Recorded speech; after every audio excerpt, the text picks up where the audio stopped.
I didn't understand the magnitude that very first day. When I came home, I saw like some balloons put up on the light post.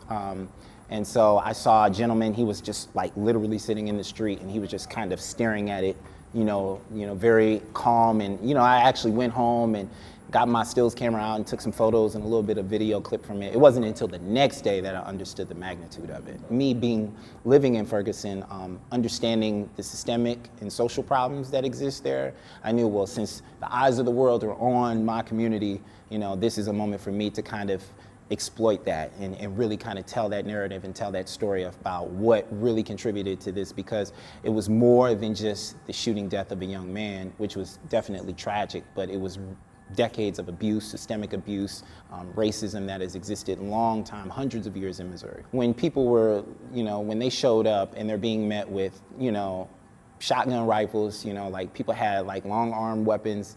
There were German shepherds there, which weren't necessarily, being calm. So, there was some barking and things like that going on. But I just think that the big presence of like heavy artillery, and that kind of response really upset people. I think a better response from the police department, I think also him not laying in the street for so long so that, it built up so much attention, and that blatant disrespect for human life to be laying out in the hot August heat.